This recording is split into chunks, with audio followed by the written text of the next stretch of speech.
with him. So this combines two things.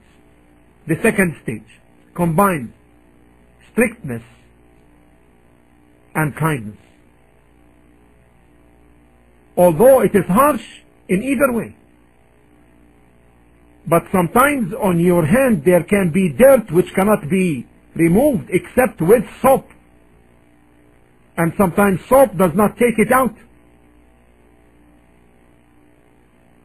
You go to the next detergent, depending on the roughness of the soil on your hand. If this treatment does not work, then and the rebellion continues to intensify, then the third and final stage, beating without hurting, without breaking a bone, without leaving blue or black marks on the body, and avoiding hitting the face at any cost. This is like doing it to a child, a boy in discipline. The purpose here is disciplinary action and not retaliation or hurting by any means.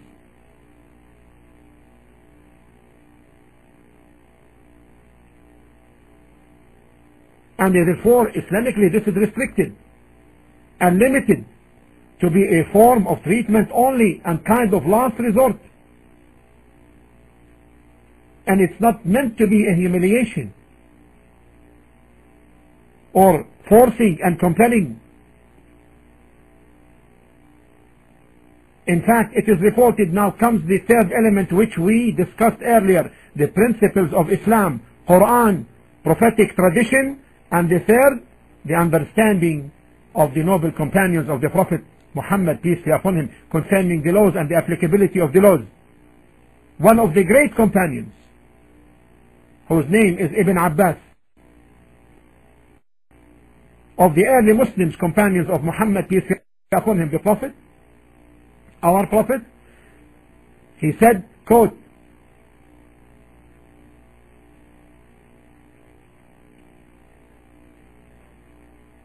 he said, hit only with the siwak. You know the siwak? This is a wooden root, thin wooden root, used to brush the teeth with.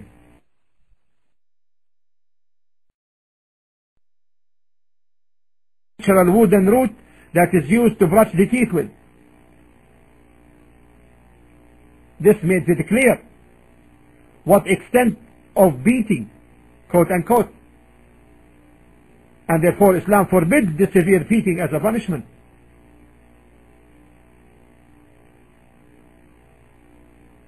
And this has been proved to be very effective with two types of women.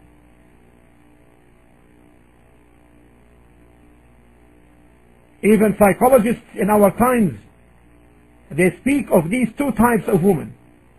Number one type, controlling or mastering woman. Controlling or mastering woman.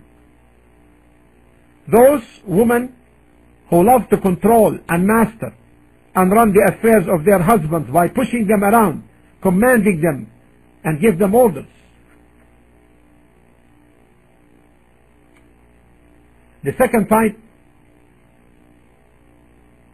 there is a type which is called submissive or subdued woman. Those women enjoy being beaten. Those women enjoy being beaten.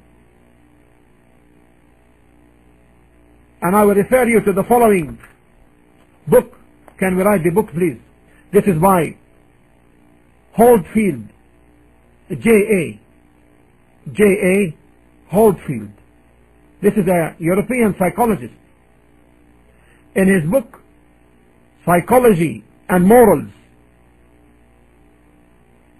He stated the following, quote, "The instinct of submission strengthens at times in the human being so much that a submissive person will enjoy seeing someone overpowering him, overruling him, and being cruel to him."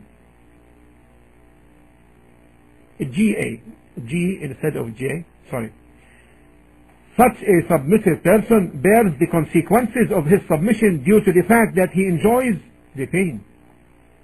And this is a well-spread instinct amongst women even if they don't realize it. For this reason, women are well known being more forbearing to pain than men. A wife of this type of woman becomes more attracted to and admiring of her husband when he beats her. Nothing, on the other hand, will sadden some woman much as softy, very kind and very obedient husband who is never upset regardless of being challenged. End of quote.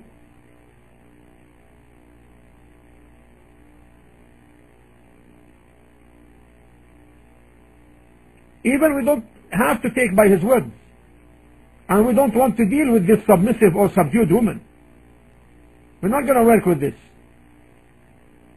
Having an exceptional case of a subdued, mentally ill woman who likes to be enjoyed beating, and then we go beat her because she enjoys that? No.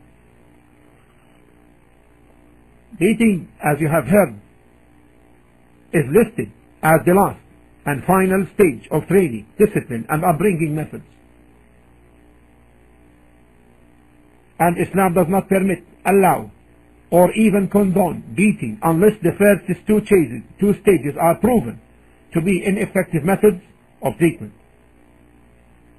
And finally, it is to be employed as a remedy if a wife persists on this rebellion to this extent. And the last resort, and beating must not be employed as a remedy if a wife prefers to be divorced. This is another element. Must not be employed as a remedy if the wife prefers to be divorced.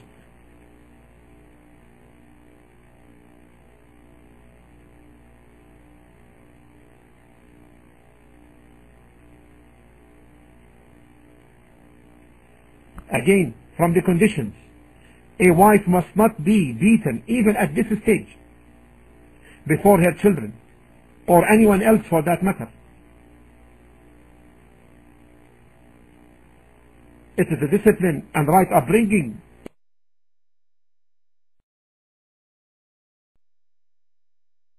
if needed. You, a father for instance, you may beat, which you call it spank, your child is doing something wrong.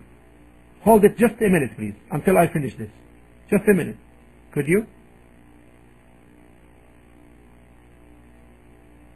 A teacher will also spank a student for doing something wrong, such as neglecting a homework. Just 1 minute. Being late or tardy to class or school. Cheating on the test, taking back to the teacher, and so on. Striking here is a means of upbringing a principle. And that's why Allah illustrated at the end of the verse that deals with beating the disobedient. He said, "But if they return to obedience, seek not against them means of annoyance in any way." So the objective is good.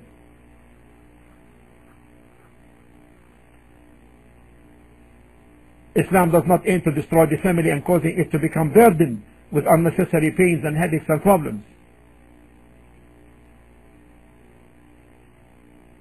And the true destruction of the family is when the wife becomes the victim of divorce.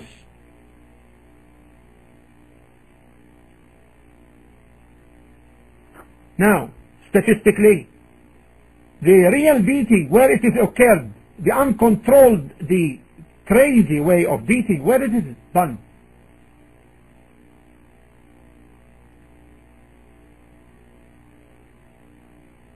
In 1990, 30,000, in 1992, 30,000 brutal beatings in the UK. In 1995, this increased to 65,400.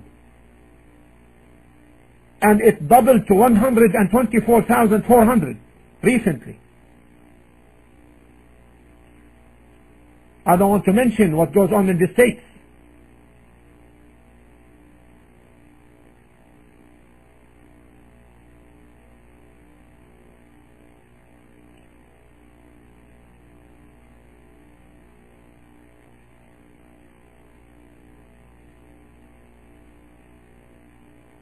This is our answer, and thank you very much for coming.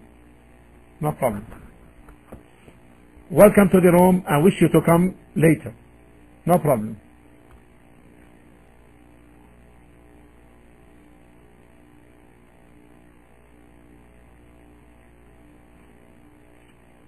This concludes the answer, inshallah.